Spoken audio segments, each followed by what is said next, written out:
शरीर। रक्त और हमारा शरीर। हम लोग जो पढ़ रहे थे बेटा वो पढ़ रहे थे रक्त और हमारा शरीर।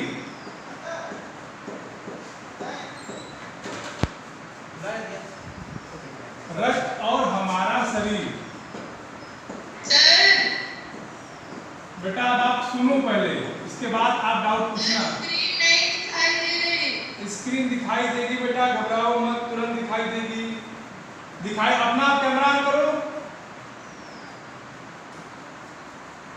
सबको नहीं दिखाई दे रही, केवल एक को नहीं दिखाई रही है। अब दिखाई दे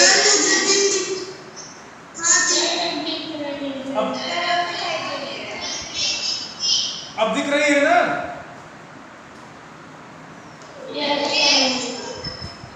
चलो अब आप लोग केवल सुनो।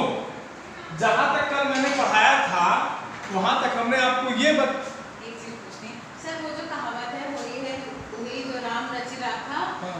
आगे क्या है? को करी तर्क बढ़ावम शाखा। को करी तर्क बढ़ावम शाखा। को करी तर्क बढ़ावम शाखा। Thank you. ये मैडम चौपाई है। तो बेटा कल जहां तक हमने आपको बताया था कि दिव्या और अनिल, यही बात बताई थी हमने। तो दिव्या जो उसकी छोटी बहन रहती है बीमार पड़ जाती है और अनिल उसको लेके डॉक्टर के पास जाता है। डॉक्टर उसको ब्लड रिपोर्ट के लिए भेजता है।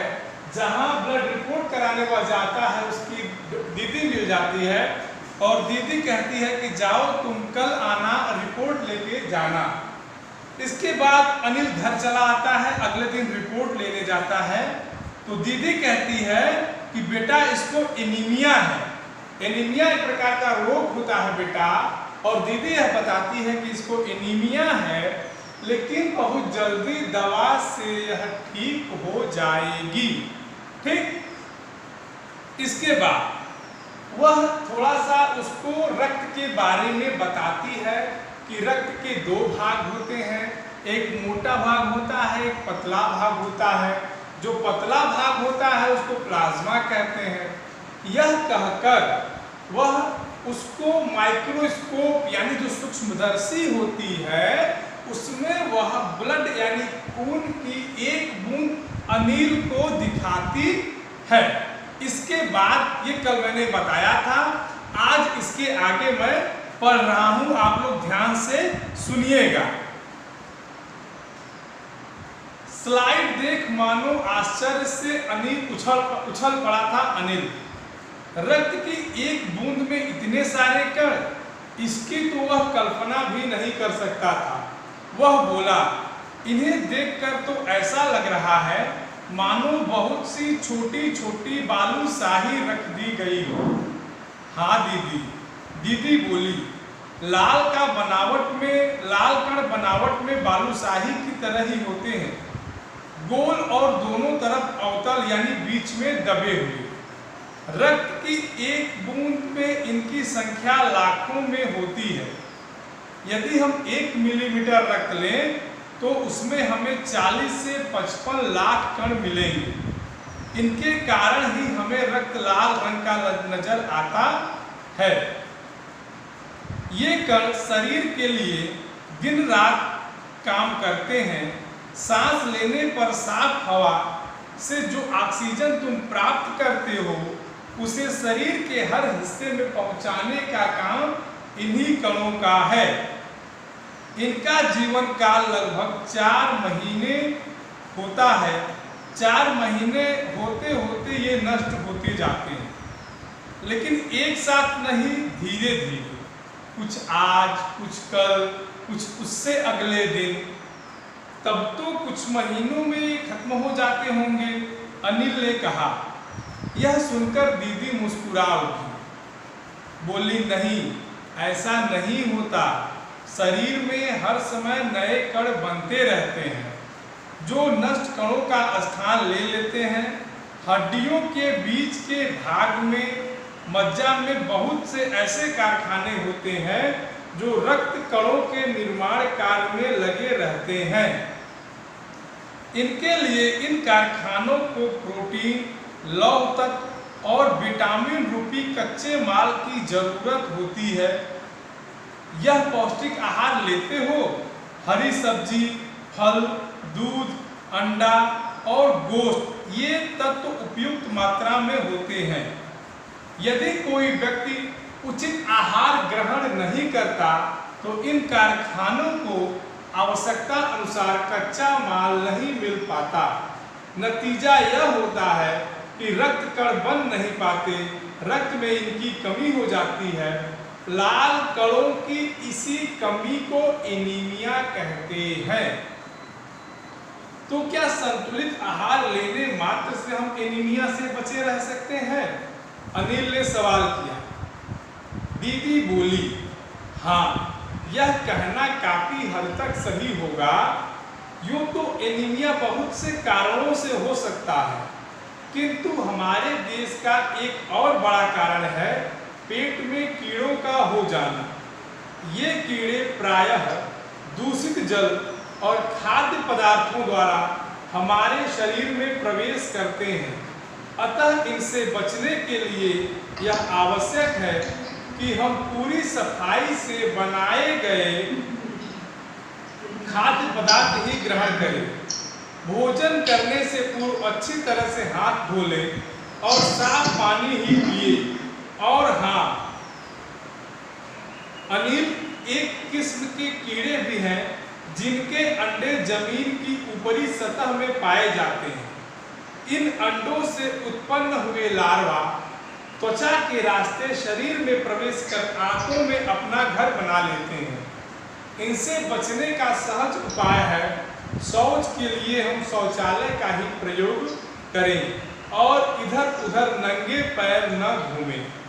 दीदी, यह तो बहुत ही महत्वपूर्ण बात बताई आपने, अनिल बोला। वह पल भर सोच में डूबा रहा, फिर बोला, आपने बताया था कि रक्त में सफेद कण और बिंबाणु भी होते हैं, शरीर में उनका क्या काम है?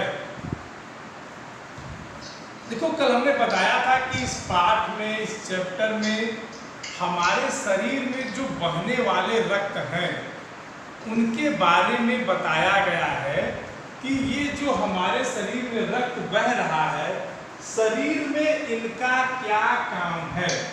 तो कल हमने आपको ये बताया था कि अनिल और दिव्या के माध्यम से यहाँ जो कहानी प्रस्तुत की गई है, जो बताई गई है, अनिल जाता है रिपोर्ट लेने, फिर दीदी से वो खून के बारे में पूछता है, उसकी दीदी उसे प्लेटलेट के बारे में बताती है, फिर बिंबाणु के बारे में बताती है। इन सब चीज़ों के बारे में जब दीदी उसको बताती है बेटा, तो वह बड़ा आश्चर्यचकित होता है। जाहिर सी बात है, अगर आपको कोई नई चीज़ बताई जाए तो आप उसे सुनकर थोड़ा सा आश्चर्यचकित तो होंगे ही। तो यही काम अनिल के साथ हो जाता है। अब होता क्या है बेटा कि जब दीदी उसको स्लाइड दिखाती है, स्लाइड मैंने कल बताया था ना कि शीशे की एक ऐसी प्लेट होती है जिसपे खून को रख के इसकी जांच की जाती है, इसको स्लाइड कहते हैं। इसको बेटा क्या कहते हैं? स्लाइड कहते हैं। इसको कहते हैं स्लाइड। एक इसी तरह का कुछ होता, शीशे का एक प्लेट होता है, इसको हम स्लाइड कहते हैं, जो अक्सर हमें कहाँ दिखाई देती है? लैब में दिखाई देती है।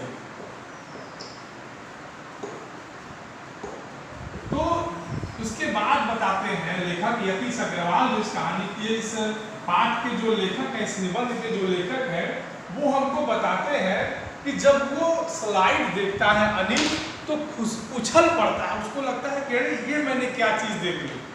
हम तो नॉर्मल तौर पे जब खून को देखते हैं, जब हमारा अंगुली या हमारे शरीर में कहीं किसी भाग में चोट लग जाती है और तब जब हम खून देखते हैं तो हमें विश्वास ही नहीं होता, अनिल को यह विश्वास ही नहीं होता कि क्या वो वही खून है जिस खून को मैं देखता हूँ।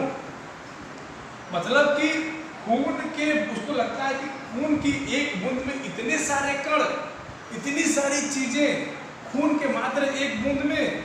और कहता है दीदी, इन्हें तो देखकर लगता है मानो बालूशाही रख दी गई हो। देखो, बालूशाही एक शब्द आया है, ये बेटा एक प्रकार की मिठाई है। ये कहता है कि दीदी बालूशाही, मानो कि बालूशाही रख दिया गया हो तो बालूशाही जो है एक प्रकार की मिठाई होती है बेटा, क्योंकि बालूशाही में क्या होता है, बालूशाही जो मिठाई होती है अवतल किनारों किनारों से उभरी हुई होती है और बीच में दबी हुई होती है। तब दीदी उसको बताती है कि रक्त की एक बूंद में ऐसे कण, जो कण आपको दिखाई दे रहे हैं अनिल, इस कणों की संख्या लगभग 55 लाख होती है। रक्त में वैसे कणों की संख्या 55 लाख होती है और उसमें से, और ये जो रक्त कण हमें दिखाई देते हैं, इन्हीं रक्त कणों के कारण ही इनके कारण ही रक्त कणों के कारण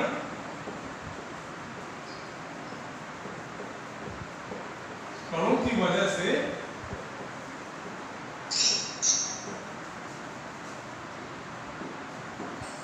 रक्त का रंग लाल होता है।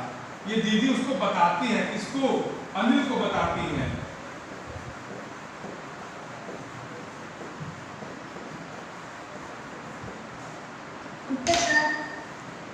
इसके बाद बताती है कि ये जो रक्त कण है ये धीरे धीरे नष्ट भी होते हैं। इनकी समय सीमा जो होती है वो मात्र और मात्र क्या होती है, 3 से 4 महीने। तो अनिल कहता है कि दीदी क्या ये 3-4 महीने में पूरे नष्ट हो जाते हैं?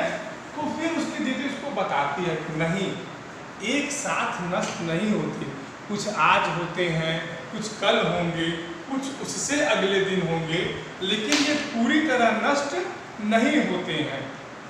क्योंकि अगर पूरी तरह से नष्ट हो जाएंगे तो हमारे शरीर में खून नहीं बनेगा, और जब खून नहीं बनेगा तो मनुष्य जीवित कैसे रहेगा। तो ये दीदी उसकी समझाती है उसको कि नहीं अनिल, रक्त समाप्त, ये कण समाप्त नहीं होती, ये जितने समाप्त होते हैं उतने बनते रहते हैं, जिससे हमारे शरीर में खून की कमी नहीं होती है।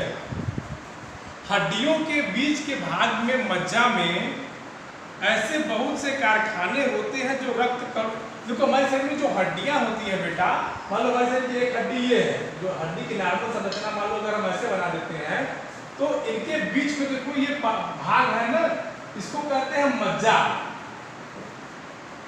इस बीच के भाग को कहते हैं मज्जा, इसको अंग्रेजी में कहते हैं बोन मैरो। अंग्रेजी में इसको बेटा कहते हैं बोन मैरो। इसी बीच वाले भाग में ही रक्त कणों का निर्माण होता रहता है। तो ये जो हमारे शरीर की हड्डियां हैं, इनके हड्डियों के बीच वाले भाग में, बोन मैरो में रक्त कणों का निर्माण होता रहता है। और इनके लिए खून में क्या होता है, प्रोटीन होता है, आयरन होता है, लौह तत्व होते हैं। लौह तत्व को आयरन कहते हैं, एक बात आप लोग जान लीजिएगा। कहते हैं ये सब चीजें उसको कण को मिलती रहती हैं, जिससे हमारे रक्त की सप्लाई, हमारे खून का संचार हमारे शरीर में नियमित रूप से होता रहता है। कहते हैं कि अब ये रक्त को प्रोटीन, आयरन मिलेंगे कैसे, तो उसके लिए दीदी बताती है हरी सब्जियां, दूध, फल, गोश्त। गोश्त माने होता है मांस, गोश्त माने होता है बेटा मांस, गोश्त माने होता है मांस। कहती है कि इन सब चीजों में प्रोटीन, कार्बोहाइड्रेट, लौह तत्व, जितनी भी चीजें खून बनने के लिए चाहिए वो हमको मिल जाती हैं। आप सब लोग भी खाते होंगे, हरी सब्जी खाते होंगे घर पे, करेला है, भिंडी है, दूध सब पीते होंगे, कुछ लोग मांस भी खाते होंगे, मीट भी खाते होंगे। तो ये सब चीज़ों का हमारे शरीर पे बेटा बहुत प्रभाव पड़ता है। प्रभाव इन द सेंस कि अगर हम जितना पौष्टिक भोजन करेंगे हमारा शरीर उतना ही स्वस्थ रहेगा। अच्छा, दूसरी बात, यदि हम इन सब चीज़ों को, जो हमारे शरीर को चुस्त, तंदुरुस्त, एकदम व्यवस्थित रखे, अगर इन सब चीज़ों को हम नहीं खाते हैं तो जो हमारे शरीर को चाहिए, प्रोटीन चाहिए, कार्बोहाइड्रेट चाहिए, लौह तत्व माने आयरन चाहिए, ये चीज़ें नहीं मिल पाएंगी। और जब ये चीज़ें नहीं मिल पाएंगी तो खून नहीं बनेगा, और जब खून नहीं बनेगा तो हमारा शरीर क्या होगा, रोगों से ग्रस्त हो जाएगा, तमाम तरह के रोग हो जाएंगे। और जब खून की कमी हो जाएगी तो हमको क्या हो जाएगा, एनीमिया नामक रोग हो जाएगा। तो जब लाल कण ही नहीं बनेंगे तो खून नहीं बनेगा, और खून नहीं बनेगा तो हमको क्या हो जाएगा, एनीमिया। तो फिर अनिल फिर सवाल पूछता है अपनी जो डॉक्टर दीदी, जो पैथोलॉजी लैब में दीदी होती हैं, उनसे फिर वो सवाल पूछता है कि दीदी क्या हम मात्र संतुलित आहार लेने से ही एनीमिया से बच सकते हैं? तो दीदी कहती है कि हाँ, कुछ हद तक हम यह कह सकते हैं कि संतुलित आहार, देखो अगर जब आप अच्छी चीजें खाओगे तो आपके शरीर में जो भी तत्व चाहिए होंगे वो तो मिलेंगे, और जब आपके शरीर में हर तत्व की कमी पूरी होती रहेगी तो ये 99.9% निश्चित है कि आप बेटा बीमार नहीं पड़ेंगे, आपको बीमारियां नहीं घेरेंगी। ये एकदम सत्य है। यही बात उसकी दीदी ही बताती है कि हाँ बेटा, यदि आप पौष्टिक आहार लेते हो तो आपको बीमारी नहीं होगी। और उसको ये बात बताती है कि बेटा एक और बात है कि बात नहीं जी, बात नहीं, डोंट टॉक। उसको और बताती है कि बेटा हमारे देश में रोग का एक और कारण है, हमारे देश में रोग के कई कारण हैं। तो बताती है कि केवल पौष्टिक आहार खा लेने मात्र से आप रोग से मुक्त नहीं हो जाएंगे। वो कहती है कि रोग से बचने के और भी कारण है। वो क्या है, पेट में कीड़े हो जाना। आप लोग देखा होगा ना कि कभी कभी छोटे बच्चों के पेट में डॉक्टर बोलता है कि इनके पेट में कीड़े पड़ गए। तो ये जब शब्द आता है पेट में कीड़े पड़ जाना, तो दिमाग में प्रश्न उठता है कि पेट में कैसे कीड़े पड़ गए, क्योंकि कीड़े तो कोई खाता नहीं, तो पेट में आते कैसे हैं? तो कहती है कि दूषित जल, दूषित माने अशुद्ध जल या ऐसा पानी जो पीने योग्य न हो। दूषित माने होता है जो दूषित जल, इसका मतलब होता है बेटा वह जल जो पीने योग्य न हो, वह जल जो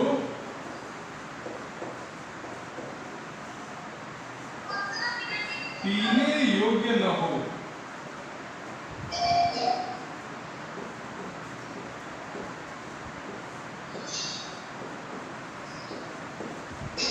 ठीक, तो उसकी दीदी उसको बताती है कि ऐसे जल का प्रयोग अगर हम करते हैं जो गंदा पानी हो, इसको गंदा पानी भी कह सकते हो बेटा आप लोग, इसको अपने समझने के लिए गंदा पानी कह सकते हो। वह पानी जो गंदा है उसे दूषित पानी कहते हैं। गंदा पानी मान लो, दूषित जल माने गंदा पानी, इसका एक मीनिंग ये भी होता है। कहते हैं कि बेटा हमको खाना खाने से पहले यह ध्यान देना चाहिए कि हम खूब बढ़िया साबुन से हाथ एकदम धो के तब खाना खाएं, क्योंकि जब हम खाना खाते हैं तो इन्हीं हाथों के माध्यम से जो हाथ में कीटाणु होते हैं वो पेट में पहुंच जाते हैं, और जब पेट में पहुंच जाते हैं तो ये हमारे यहाँ से आराम से आपके कीटाणु आते हैं और आपके आंतों को प्रभावित करते हैं। और कहते हैं कि इससे बचने के उपाय क्या है कि आप शौच के लिए शौचालय का प्रयोग करें, खेत में न जाए, बाहर खुले मैदान में न जाए शौच करने के लिए, जितना हो सके अधिक से अधिक शौचालय का उपयोग करें। ठीक, क्योंकि अगर आप बाहर शौच के लिए जाते हैं तो यह संभावना बनी रहती है कि जो बाहर के कीटाणु होंगे वो आपके त्वचा में चिपक सकते हैं, और खाना खाते समय अगर आपने हाथ नहीं धोया तो वही कीटाणु आपके पेट में चले जाएंगे, और तब आपको यह एनीमिया या अन्य कोई बीमारियां आपके शरीर को जकड़ सकती हैं। तो अनिल कहता है, और कहती है एक बात और, कहती है कि नंगे पैर मत घूमना, क्योंकि जो छोटे छोटे कीटाणु होते हैं वो आपके पैरों को भी टच करते हैं।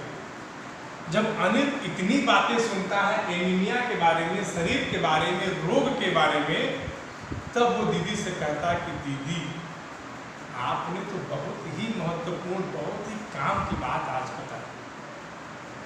अनिल ये सब नहीं जानता था, उसको लगता था कि ऐसे ही चलता है तो सब बीमार लोग पड़ जाते हैं, लेकिन जब उसकी दीदी ने बता दिया कि नहीं, बीमार पड़ने के कारण होते हैं। आदमी ऐसे ही बीमार चलते फिरते नहीं पड़ जाता, कुछ न कुछ कमी होती है तभी बीमार पड़ता है। तो जब यह बात वो सोचता है कि दीदी ने तो बहुत महत्वपूर्ण बात बता दी, तो वह सोचने लगता है और फिर वो सोचता है, फिर उसको पूछता है कि दीदी से कुछ और बात पूछी। और क्या बात पूछी? कल दीदी ने उसे क्या बताया था? कल कुछ प्लेटलेट और बिम्बाणु के बारे में बताया था कि रक्त के बूंदों में कुछ लाल कण होते हैं, कुछ प्लेटलेट्स होते हैं और कुछ बिम्बाणु होते हैं। तो वह कहता है, अनिल क्या कहता है? अनिल कहता है कि दीदी कल तो आपने जब हमको रिपोर्ट दिखाई थी तो यह हमको बताया था। सर कल जो है वर्क फ्रॉम होम है, तो कल जो पढ़ाना है उसका वीडियो आज ही बना। तो वो कहता है अनिल की दीदी कल आपने प्लेटलेट और बिम्बाणु के बारे में हमको बताया था, तो उसके बारे में आप जरा हमको समझाइए। तो दीदी कहती है कि ठीक है अनिल, मैं तुमको उसके भी बारे में बता देती हूँ। ठीक, इतना सबको समझ में आया जितना मैंने अब अभी बताया है? अगर यस सर।